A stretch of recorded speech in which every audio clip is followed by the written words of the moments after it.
Hello guys, welcome back. Today we are on to our third capital asset screening formula. I apologize for the crows.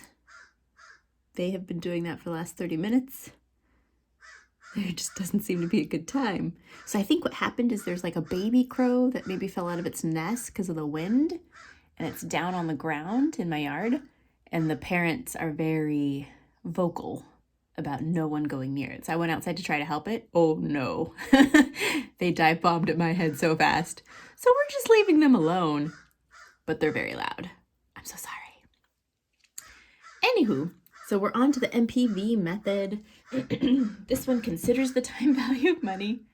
Feel free to mute me and just view my work. I'm going to give you the definition for net present value method.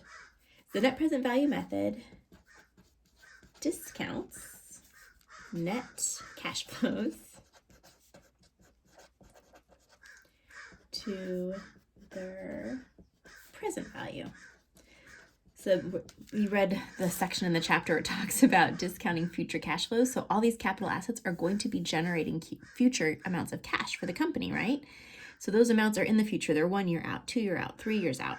So we're going to take those future cash flows and discount. That's the process of taking future amounts and stating them in the present value dollars. What is the worth of those future amounts in today's dollars? To their present value.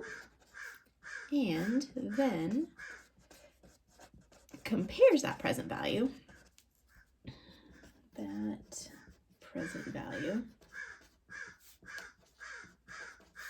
with the initial capital expenditure required to purchase the asset. And so the reason we're doing that, we're taking those future amounts, stating them in today's dollars. Why? Because the investment that we make is in today's dollars. So it allows us to compare apples to apples. So that's why we do this calculation. Oh my gosh. And the way those crows look, I mean, they're terrifying, right? And it reminds me of Alfred Hitchcock's The Birds, which is just a frightening movie. Oh, golly goodness. Alrighty.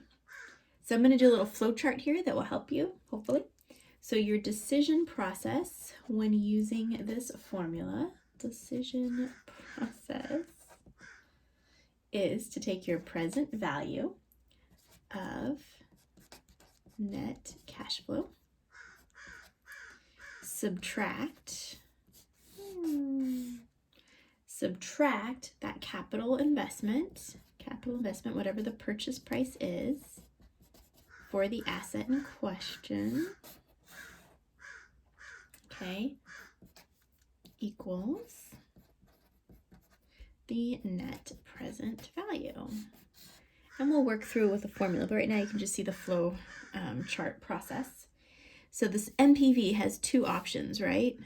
The NPV is either 0 if 0 or more or greater, right? So once we take the present value of those future cash flows, subtract, because now it's in today's dollars, so we can subtract the investment we're making in today's dollars. That gives us the net present value. This net present value, this dollar amount, can either be 0 or an amount greater than 0.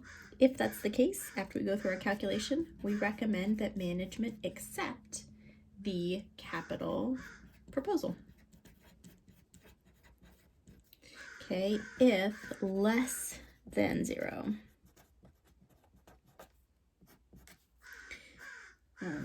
decline capital asset proposal.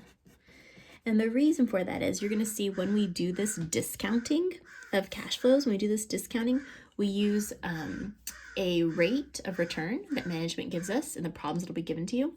And so basically, if it's 0 or greater, that means that that rate of return is met. If it's 0, it's met or exceeded. If an amount is less than 0, that rate of return that management wants to earn is not met. So you would decline it. Okay, so that's the thought process. And in the next sample, we will go through some figures, and hopefully the crows will stop being right outside my window.